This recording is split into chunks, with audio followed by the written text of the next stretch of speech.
സത്യത്തിൽ കഞ്ചാവ് മരുന്നാണോ അതോ മനുഷ്യനെ മയക്കുന്ന ലഹരിയാണോ? This is the formulation of മധുരകാമേശ്വരി ലേഹ്യ. യുഎസിലെ നിരവധി സംസ്ഥാനങ്ങളിൽ ഇന്ന് കഞ്ചാവ് ഉപയോഗം നിയമപ്രകാരമാണ്. മനുഷ്യകുലത്തിന് ഇത്രയും പ്രയോജനമുള്ള ഇതിനെ വിദേശികളുടെ നുണയ്ക്ക് നമ്മൾ ഇനിയെങ്കിലും വഴിമാറിക്കൊടുത്ത് അവരെ പുറത്ത് ചാടിച്ചിട്ട് ഇത് നമ്മുടെ നിത്യജീവിതത്തിൻ്റെ ഒരു ഭാഗമാക്കി എടുത്തു കഴിഞ്ഞാൽ നമ്മുടെ അനാരോഗ്യങ്ങൾ കംപ്ലീറ്റ് പോകും. വൻകിട ഹോസ്പിറ്റലുകാർക്ക് പോലും ത്രെട്ടായി തീരുമെന്നുള്ളത് കൊണ്ട് ഇത് നിങ്ങൾ മാൻട്രാക്സിൻ്റെയോ MDMA ഒന്നും കൂട്ടിപ്പെടുത്താതെ ശുദ്ധമായ കഞ്ചാവാണ്. കഞ്ചാവ് ശുദ്ധമായ ഔഷധമാണ്.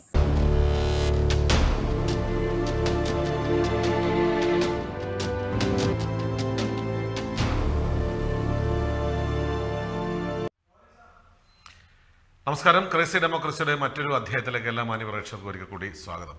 ഇന്ന് വളരെ രസകരമാർന്ന ഒരു എപ്പിസോഡുമായിട്ടാണ് ഞാൻ കടന്നു വരുന്നത്. പ്രത്യേകിച്ച് മറ്റൊന്നുമല്ല, നമ്മളുടെ സമൂഹത്തിൽ അറിയാം നാർക്കോട്ടിക് ഡിവിഷൻ വളരെ മോശമായിട്ടുള്ള ഒരു സാഹചര്യമാണ്. പ്രത്യേകിച്ച് കൊച്ചിയെ സംബന്ധിച്ചിട്ട് പറയുകയാണെങ്കിൽ കേരളം ലോക രാജ്യങ്ങളുടെ ശ്രദ്ധയിലേക്ക് കടന്നു വരികയാണ്. ഏറ്റവും കൂടുതൽ ഡ്രഗ്സ് ഉപയോഗിക്കുന്ന യുവത നിലനിൽക്കുന്ന സംസ്ഥാനമായി കേരളം മാറുന്നു. അതിൻ്റെ ഹെഡ്ക്വാർട്ടേഴ്സായിട്ട് കൊച്ചി മാറുകയാണ്. ഇവിടെ ഇന്ന് ഞാൻ പറയുന്നത് ഇത്തരം സിന്തറ്റിക് ഡ്രഗ്സ് ഉപയോഗിക്കുന്നവരുടെ ഗണത്തിൽ നിന്ന് ഏറെ അകന്നു നിൽക്കുന്ന മറ്റൊരു മയക്കുമരുന്നാണ് കഞ്ചാവ് എന്ന് പറയുന്നത്. സത്യത്തിൽ കഞ്ചാവ് മരുന്നാണോ അതോ മനുഷ്യനെ മയക്കുന്ന ലഹരിയാണോ?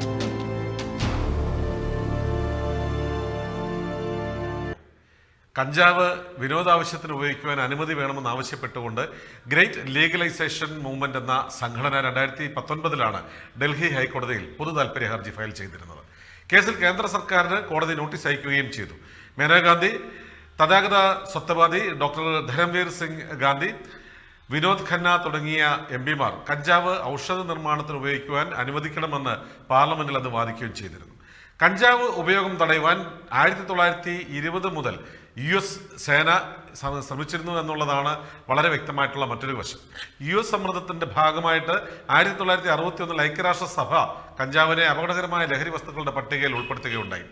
ഈ ആഗോള കരാറിന്റെ ഭാഗമായി ഇന്ത്യയും നിയമനിർമ്മാണം നടത്തേണ്ടി വരുന്നു എന്നുള്ളത് വളരെ സജീവമായി ഇന്ന് ചർച്ച ചെയ്യപ്പെട്ട കാര്യമാണ്. പക്ഷേ 25 വർഷം അതിനെ അതിജീവിച്ചു നിന്ന രാജ്യത്ത് രാജീവ് ഗാന്ധി പ്രധാനമന്ത്രിയായിരുന്ന 1985 NDPS നിയമം കൊണ്ടുവരേണ്ടി വന്നു. ലോക പോലീസായിട്ടുള്ള അമേരിക്കയുടെ ആവശ്യപ്രകാരമാണ് ഒരുപക്ഷെ ഏഷ്യയിലെ ഏറ്റവും കൂടുതൽ ഉൽപ്പാദന ശേഷിയുള്ള കഞ്ചാവ് ഒരുപാട് ഉൽപ്പാദിപ്പിക്കപ്പെടുന്ന രാജ്യമായിട്ടുള്ള രാജ്യം 25 വർഷം കഴിഞ്ഞതിന് ശേഷം ഇങ്ങനൊരു നിയമനിർമ്മാണ ഭേദഗതിയിലൂടെ കഞ്ചാവിൻ്റെ നിയന്ത്രണം അല്ലെങ്കിൽ ഉൽപ്പാദനം നിർത്തുകയും അത് ലഹരി മരുന്നാണ് എന്നുള്ള ഒരു ഗണത്തിലേക്ക് അതിനെ ഉൾപ്പെടുത്തുകയും ചെയ്തു. കഞ്ചാവ് ഉപയോഗം കുറ്റമാക്കുന്ന നിയമപ്രകാരം ഉപയോഗിക്കുന്നവരെ ക്രിമിനലുകളായിട്ടാണ് ഇപ്പോൾ നമ്മൾ കാണുന്നത്. പക്ഷേ ലഹരി വസ്തുക്കളുടെ വിൽപ്പനയും കടത്തും ഫലപ്രദമായി തടയുവാൻ ഈ നിയമത്തിന് കഴിഞ്ഞതുമില്ല എന്ന് വേണം പറയാൻ. NDPS നിയമത്തിലെ ശിക്ഷകൾ എന്താണെന്ന് നമുക്ക് നോക്കാം. ലഹരി വസ്തുക്കൾ അത് ഏതുമാകട്ടെ, കഞ്ചാവെന്നല്ല, മറ്റ് MDMA പോലുള്ള ഏത് വസ്തുക്കൾ കൈവശം വയ്ക്കുന്നതും വാങ്ങുന്നതും വിൽക്കുന്നതും ഉപയോഗിക്കുന്നതുമെല്ലാം നിയമപ്രകാരം കുറ്റകരമാണ്. ചെറിയ അളവിൽ ലഹരി വസ്തുക്കൾ കൈവശം വയ്ക്കുന്നത് 1 വർഷം വരെ തടവ് ശിക്ഷ ലഭിക്കുവാൻ കാരണമാകുന്നുണ്ട്. 10,000 രൂപ വരെ പിഴയും ചുമത്താം. ചെറിയ അളവിനും വാണിജ്യ അളവിനും ഇടയിൽ ലഹരി വസ്തുക്കൾ കൈവശം വയ്ക്കുന്നത് 10 വർഷം വരെ തടവ് ശിക്ഷ ലഭിക്കുവാൻ കാരണമാകും. പിഴ 1 ലക്ഷമായി ഉയരുകയും ചെയ്യും. വാണിജ്യ അളവിൽ ലഹരി വസ്തുക്കൾ കൈവശം വയ്ക്കുന്നത് 10 മുതൽ 20 വർഷം വരെ തടവ് ശിക്ഷ ലഭിക്കുന്നു എന്ന് പറഞ്ഞുവല്ലോ. കുറ്റം ആവർത്തിക്കുകയാണെങ്കിൽ തുക 2 ലക്ഷം പിഴയായി മാറുകയും ചെയ്യും. 1.5 മടങ്ങ് വരെ വീണ്ടും വർദ്ധിപ്പിക്കുവാനും കാരണമാകുന്നുണ്ട്. ലഹരി വസ്തുക്കൾ ഉപയോഗിക്കുന്നത് 6 മാസം മുതൽ 1 വർഷം വരെ തടവ് ശിക്ഷ ലഭിക്കുന്ന കുറ്റകരമായും ആണ്. അത് 20,000 രൂപ വരെ പിഴ ഈടാക്കുന്നതിനും കാരണമാകുന്നുണ്ട്. ലഹരി കേസുകളിൽ ശിക്ഷിക്കപ്പെട്ടവർക്ക് ശിക്ഷയിൽ ഇളവും ലഭിക്കില്ല. US മദ്യനിരോധനം അൽക്കമോൺ പോലെയുള്ള മാഫിയ തലവന്മാരുണ്ടാകുവാനാണ് കാരണമായത്. കൂടാതെ ലാറ്റിൻ അമേരിക്കയിൽ വലിയ ലഹരി മരുന്ന് സംഘങ്ങളും രൂപപ്പെട്ടു. നിരോധനം കർശനമാക്കുന്നതിനൊപ്പം തന്നെ മാഫിയ സംഘങ്ങളും ശക്തിപ്പെടുകയാണ് ഉണ്ടായത്. സ്വാഭാവികമായും യുദ്ധം കൊളംബിയ അടക്കമുള്ള ലാറ്റിൻ അമേരിക്കൻ രാജ്യങ്ങളിലേക്കും അഫ്ഗാനിസ്ഥാനിലേക്കും വ്യാപിച്ചു. ലഹരിക്കെതിരായ യുദ്ധം പരാജയപ്പെട്ടതിനെ തുടർന്നാണ് US കഞ്ചാവ് ഉപയോഗം നിയമപരമാക്കുന്നതിനുള്ള നടപടികളാണ് ആരംഭിച്ചത്.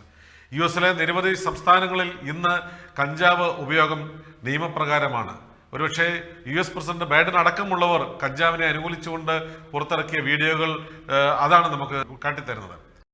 Moving ahead with his mission to make marijuana a less dangerous drug, and nobody can stop him. He doesn't even care if his own DEA is on board or not. Today, my administration took a major step to reclassify marijuana from a Schedule I drug to a Schedule III drug. It's an important move toward reversing long-standing inequities. Look, folks, no one should be in jail merely for using or possessing marijuana, period. കഞ്ചാവ് നിയമപരമാക്കുന്ന bill American ജനപ്രതിനിധി സഭ 2020 പാസാക്കിയത്. അല്പസ്വല്പം കഞ്ചാവ് കൈവശം വെച്ചതിന് വരെ American പൗരന്മാർ ഇക്കാലം അത്രയും വേട്ടയാടപ്പെട്ടു എന്ന് വേണം കരുതാൻ. വോട്ടെടുപ്പിന് ശേഷം നിയമസഭയിലെ ഭൂരിപക്ഷ നേതാക്കളും മേരിലാൻഡിൽ നിന്നുള്ള ഡെമോക്രാറ്റിക് അംഗവുമായിട്ടുള്ള സ്റ്റെഫി ഹെയർ പറഞ്ഞത് ഇത്തരം കേസുകളിൽ ശിക്ഷിക്കപ്പെടുന്നവരിൽ അധികവും കറുത്ത വർഗ്ഗക്കാരായിരുന്നു എന്നാണ്. അത് ഞെട്ടിക്കുന്നവയാണ്. ചരിത്രപരമായ അനീതി തിരുത്തുകയാണെന്നും അമേരിക്ക പിന്നീട് പ്രഖ്യാപിച്ചു. മുൻകാലങ്ങളിൽ ഇത്തരം കേസുകളിൽ വിധിച്ച ശിക്ഷകൾ റദ്ദാക്കാനും ഫെഡറൽ കേസുകളിലെ ശിക്ഷാ നടപടികൾ പുനരവലോകനം ചെയ്യുന്നതിനും ബില്ലിൽ വ്യവസ്ഥ ഉണ്ടാകുവാൻ ഐക്യരാഷ്ട്ര സംഘടനയും ഇടപെട്ടു. ഇനി ഐക്യരാഷ്ട്രസഭയും ഇന്ത്യയും എങ്ങനെയാണ് കഞ്ചാവിന്റെ കാര്യത്തിൽ ഇടപെടുന്നത് എന്ന് നമുക്കൊന്ന് നോക്കാം. ആയിരക്കണക്കിന് വർഷങ്ങളായി രോഗചികിത്സയ്ക്ക് ഉപയോഗിക്കുന്ന കഞ്ചാവിന്റെ ഔഷധമൂല്യം കഴിഞ്ഞ വർഷം ഐക്യരാഷ്ട്രസഭ ഔദ്യോഗികമായി അംഗീകരിച്ചിരിക്കുകയാണ്. കഞ്ചാവിന് വേണ്ടത്ര ഔഷധമൂല്യം ഇല്ലെന്ന തെറ്റിദ്ധാരണ തിരുത്തണമെന്നാവശ്യപ്പെട്ട് ലോകാരോഗ്യ സംഘടനാ കമ്മീഷൻ ഫോർ നാർക്കോട്ടിക്സ് ഡ്രഗിന് നൽകിയ ശുപാർശയുടെ അടിസ്ഥാനത്തിൽ നടന്ന വോട്ടെടുപ്പിലായിരുന്നു ഐക്യരാഷ്ട്രസഭയുടെ ഈ തീരുമാനം. ഹെറോയിൻ അടക്കമുള്ള അതിമാരകമായ ലഹരി മരുന്നുകളുടെ പട്ടികയിൽ നിന്ന് കഞ്ചാവിനെ മാറ്റിയാണ് ഔഷധ ഗുണം അംഗീകരിച്ചത്. വോട്ടെടുപ്പിൽ 52 രാജ്യങ്ങളിൽ 27 ലോകരാജ്യങ്ങളാണ് ഈ നീക്കത്തെ പിന്തുണച്ചത്. ഇന്ത്യയും അനുകൂലമായാണ് അന്ന് വോട്ട് ചെയ്തത്. പക്ഷേ ഇന്ത്യയിൽ NDPS നിയമം കഞ്ചാവ് ഉപയോഗിക്കുന്നവരെയും വേട്ടയാടുകയാണ് ഇപ്പോഴും. മനുഷ്യൻ ഉണ്ടാക്കുന്ന മദ്യം കഴിച്ച് ആഘോഷിച്ച് മരിക്കുന്നതിന് കുഴപ്പമില്ല. ദൈവമായിട്ട് തന്നേക്കുന്ന നല്ലൊരു സസ്യത്തിനെ നാം മറ്റുള്ളവർക്ക് വിട്ടുകൊടുക്കാതെ ജനങ്ങൾ ആസ്വദിക്കുക. നിങ്ങൾ മനസ്സിലാക്കുക, ജർമ്മനിയിൽ നിന്നും ഉണ്ടാക്കിക്കൊണ്ടുവരുന്ന സാധനമാണ് മെഡിക്കൽ സ്റ്റോറിൽ കിട്ടുന്നത്. അതിൽ 89% ആൽക്കഹോളാണ്. എന്നിട്ട് അതിന് നമ്മൾ കാശ് കൊടുക്കുന്നു. ഇവിടെ 100% നമ്മുടെ സ്വന്തം സാധനം നമുക്ക് അനുഭവിക്കാൻ പറ്റില്ലെങ്കിൽ നമ്മൾ എത്ര വിഡ്ഢികളാണെന്ന് സ്വയം ആലോചിക്കുക. കഞ്ചാവ് വലിച്ചതിന് മാത്രം 2010 45,503 പേർ അറസ്റ്റ് ചെയ്യപ്പെട്ടിട്ടുണ്ടെന്നാണ് NCRBയുടെ റിപ്പോർട്ട് പറയുന്നത്. NDPS നിയമപ്രകാരം രാജ്യത്താകെ രജിസ്റ്റർ ചെയ്യപ്പെട്ടത് 72,779 കേസാണ് എന്നതും ഓർക്കേണ്ടതാണ്. യൂറോപ്പിലെയും US-ലെയും പോലെ കഞ്ചാവിന്റെ വിനോദാവശ്യത്തിനുള്ള ഉപയോഗം നിയമപരമായി ആക്കണമെങ്കിൽ ഇന്ത്യയും പൊതുജന അഭിപ്രായം അനുകൂലമാകേണ്ടതുണ്ട്. കൂടാതെ കഞ്ചാവിന്റെ ഔഷധ ഗുണം അറിയുകയും വേണം. നിരോധനമുള്ളതിനാൽ അതിന്റെ ഗവേഷണങ്ങൾ നടത്തുവാൻ ശാസ്ത്രലോകത്തിന് ഇനിയും കഴിഞ്ഞിട്ടില്ല. പക്ഷേ കഞ്ചാവിന് നിരവധി ഔഷധ ഗുണങ്ങളാണ് ഉള്ളത് എന്ന് വിദേശ രാജ്യങ്ങളിൽ നടത്തിയ പഠനങ്ങളിൽ കണ്ടെത്തിയിരിക്കുകയാണ്. ഗുരുതരമായ പല രോഗങ്ങളിലെയും ചികിത്സയ്ക്കായി കഞ്ചാവ് ഉൽപ്പന്നങ്ങൾ ഉപയോഗിക്കാറുണ്ടെന്നാണ് മയോ ക്ലിനിക് പറയുന്നത്. ഡെൽറ്റ-9 ടെട്രാഹൈഡ്രോ കാനബിനോൾ അഥവാ THC എന്ന് വിളിക്കുന്ന രാസവസ്തുവാണ് കഞ്ചാവിന്റെ ലഹരിക്ക് കാരണക്കാരൻ. മനുഷ്യന്റെ മനോനിലയിലും സ്വഭാവത്തിലും പ്രകടമായ മാറ്റങ്ങൾ ഉണ്ടാക്കാൻ കഴിവുള്ള സൈക്കോ ആക്റ്റീവ് കാനബിനോയിഡ്സ് എന്ന രാസവിഭാഗത്തിലാണ് THCയെ ഉൾപ്പെടുത്തിയിരിക്കുന്നത്. എന്നാൽ ഇതിന് കഴിയാത്ത നോൺ സൈക്കോ ആക്റ്റീവ് കാനബിനോയിഡ്സ് എന്ന രാസവിഭാഗത്തിൽപ്പെടുന്ന കാനാബിഡിയോൾ, കാനാബിക്രോമീൻ, കാനാബിജെറോൾ എന്നീ രാസവസ്തുക്കളും കഞ്ചാവിൽ അടങ്ങിയിട്ടുണ്ട്. ഇവയെല്ലാം ഉൾപ്പെടെ ഏകദേശം 560ഓളം വരുന്ന രാസഘടകങ്ങൾ കഞ്ചാവിലുണ്ടെന്ന് കണ്ടെത്തിയിട്ടുണ്ട്. ഇതിൽ കാനാബിഡിയോൾ പോലെയുള്ള രാസഘടകങ്ങളെ ക്യാൻസർ ചികിത്സയിൽ ഉപയോഗപ്പെടുത്താം എന്ന് കണ്ടെത്തിയിട്ടുണ്ട്. ക്യാൻസറുമായി ബന്ധപ്പെട്ടുണ്ടാകുന്ന വേദന, ലോസ് ഓഫ് അപ്പറ്റൈറ്റ് അഥവാ വിശപ്പില്ലായ്മ, നോസി അഥവാ ഓക്കാനം, വൊമിറ്റിംഗ്, ഉത്കണ്ഠ എന്നിങ്ങനെയുള്ള ശാരീരികവും മാനസികവുമായ വിഷമതകളെ മറികടക്കാൻ ഇത് സഹായിക്കും എന്ന് പഠനങ്ങൾ പറയുന്നു. Breast cancer, cervical cancer, colon cancer, epilepsy, Parkinson's disease, Alzheimer's, AIDS, glaucoma, multiple sclerosis, neuralgia എന്നിങ്ങനെ വിവിധ രോഗങ്ങളുടെ ചികിത്സയ്ക്കായി കഞ്ചാവിലെ രാസഘടകങ്ങളെ ഉപയോഗപ്പെടുത്താൻ കഴിയുമെന്ന് ഗവേഷണങ്ങളിലൂടെ കണ്ടെത്തിയിട്ടുണ്ട്. നോൺ സൈക്കോ ആക്റ്റീവ് കാനബിനോയിഡ്സ് എന്ന വിഭാഗത്തിൽപ്പെടുന്ന രാസഘടകങ്ങളെയാണ് ഇതിനായി കൂടുതലായി ഉപയോഗിക്കുന്നത്.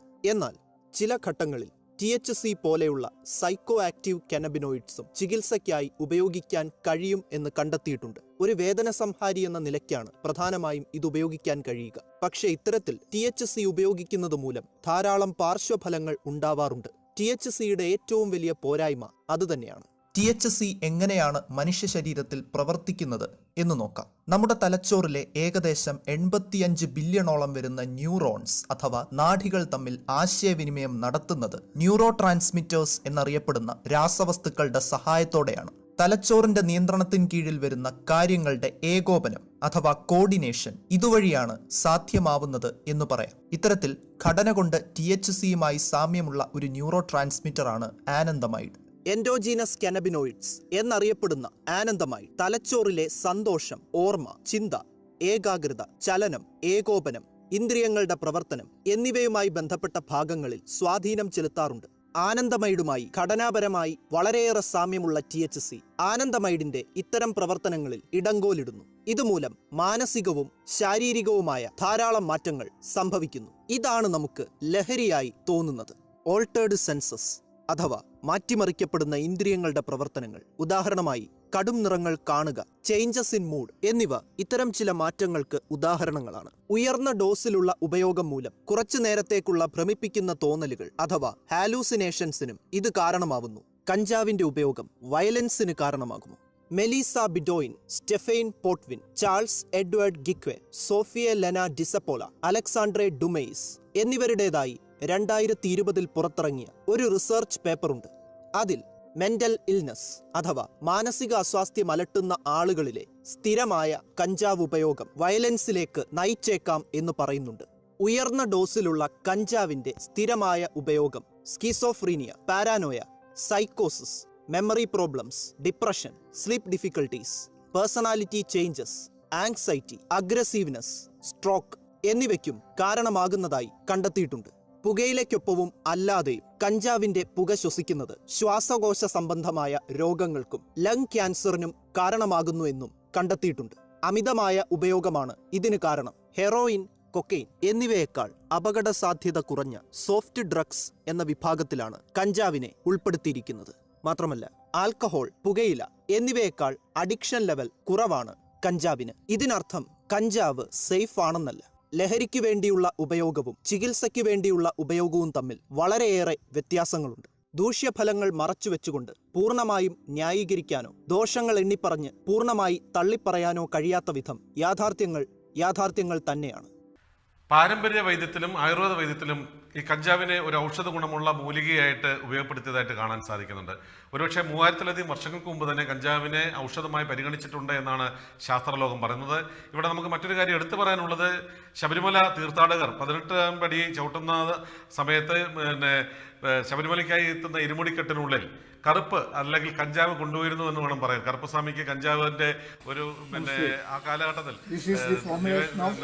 നിവേദ്യമായിട്ട് ഉപയോഗിച്ചിരുന്നു എന്ന് നമുക്ക് മുമ്പേ എന്തായാലും സജീവമായിട്ട് ഇടപെട്ടിരുന്ന ഒരു ഔഷധ ഗുണമുള്ള മൂലികയായിട്ടാണ് ഒരുപക്ഷെ നമ്മുടെ പൂർവികർ കഞ്ചാവിനെ കണ്ടിരുന്നത് എന്ന് വേണം പറയാൻ. പക്ഷേ അമിതമായിട്ടുള്ള ഉപയോഗം ഏത് മരുന്നിനെയാണെങ്കിലും അമൃതാണെങ്കിലും അമിതമായി ഉപയോഗിച്ചാൽ അത് വിഷമായി മാറുമെന്ന് പറഞ്ഞ പോലെ കഞ്ചാവ് ലഹരിക്ക് വേണ്ടി ഉപയോഗിക്കുന്നത് ഒരിക്കലും അത് ശരിയല്ല, അത് തെറ്റ് തന്നെയാണ് എന്ന് വേണം പറയാൻ. ഒരുപക്ഷെ കഞ്ചാവിൽ നിന്ന് വേർതിരിച്ച മൂലികകൾ കൊണ്ട് എയ്ഡ്സിലും ക്യാൻസർ പോലെയുള്ള മറ്റ് മാരക രോഗങ്ങൾക്ക് ഇന്ന് ചികിത്സാ പ്രതിവിധിയായിട്ട് ഈ പറയുന്ന ഒരു ചെടിയുടെ ഇലയിൽ നിന്ന് വേർതിരിച്ച മൂലികകൾ ഉപയോഗിക്കുന്നുണ്ട് എന്ന് പറയുമ്പോൾ അതിൻ്റേതായിട്ടുള്ള ഔഷധ ഗുണമുള്ള ഒരു മൂലികയായിട്ട് ഇന്ന് ലോകാരോഗ്യ സംഘടന മാറ്റിയിരിക്കുന്നത്. പക്ഷേ സിന്തറ്റിക് ഡ്രഗ്സ് വാഴുന്ന നമ്മുടെ രാജ്യത്ത് അശാസ്ത്രീയമായ ഉപയോഗത്തിലൂടെ രോഗവിമുക്തിയിലേക്ക് നമ്മെ എത്തിക്കുന്ന ലഹരി പദാർത്ഥമാണ് എങ്കിലും ഔഷധ വിഭാഗത്തിൽപ്പെട്ട കഞ്ചാവിൻ്റെ ഗുണങ്ങൾ അവതരിപ്പിക്കുകയാണ് നമ്മുടെ തമ്പി നാഗാർജുന. അമേരിക്ക പോലെയുള്ള വികസിത രാജ്യങ്ങളിൽ ജനങ്ങൾ ഉപയോഗിക്കുന്ന കഞ്ചാവിൻ്റെ ഗുണങ്ങൾ മനസ്സിലാക്കി വാണിജ്യപരമായി ഉൽപ്പാദിപ്പിച്ച് വിപണനം ചെയ്താൽ ഒരുപക്ഷെ രാജ്യത്തിൻ്റെ സാമ്പത്തിക മുന്നേറ്റം ഉറപ്പുവരുത്താൻ സാധിക്കുമെന്നും ഗുജറാത്ത്, മധ്യപ്രദേശ്, ഉത്തർപ്രദേശ്, ജമ്മു തുടങ്ങിയ സംസ്ഥാനങ്ങളിൽ ചിലയിടങ്ങളിൽ ഇന്നും അനുവദിച്ചിട്ടുണ്ട് കഞ്ചാവിൻ്റെ ഉപയോഗവും ഉൽപ്പാദനവും ഒക്കെ. അതുപോലെ തന്നെ ലോക വാണിജ്യ ആവശ്യങ്ങൾക്കുള്ള കഞ്ചാവ് ഉൽപ്പാദിപ്പിക്കാൻ രാജ്യം തീരുമാനിച്ചാൽ ഒരുപക്ഷെ ശരാശരി ഇന്ത്യൻ പൗരന്റെ പ്രതിശീർഷ കടത്തിൽ നിന്നും കഞ്ചാവിന് ഇന്ത്യൻ പൗരന്മാരെ രക്ഷപ്പെടുത്തുവാൻ കഴിയുമെന്നും തമ്പി നാഗാർജുന പറയുന്നു. ഉത്തരാഖണ്ഡ് നിവാസികളുടെ നിത്യപാനീയം ഭാങ്ക് അവരുടെ ആരോഗ്യ സംരക്ഷണത്തിന്റെ ഭാഗമായാണ്, അതുകൊണ്ട് തന്നെ താൻ അത് രുചിച്ചു നോക്കുന്നുവെന്നും അദ്ദേഹം അവിടെ നിന്ന് പറയുന്നുണ്ട്. കഞ്ചാവ് നിയമപരമായി കൃഷി ചെയ്യുന്ന ഉത്തരാഖണ്ഡിൽ നിന്നും മലനാട് ടിവിക്ക് വേണ്ടി റിപ്പോർട്ട് തയ്യാറാക്കുന്നത് തമ്പി നാഗാർജുനയാണ്. തമ്പി നാഗാർജുനയുടെ റിപ്പോർട്ടിലേക്ക്. Namaste. This is the formulation of Madana Kameshwari Lekya, which is ancient in our history. No medicines can substitute this one.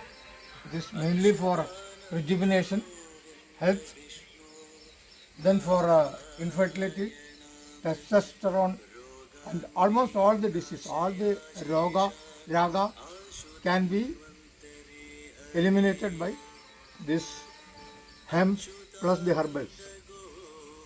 More than 10 more herbals are added to the leaves of this hemp for making this one.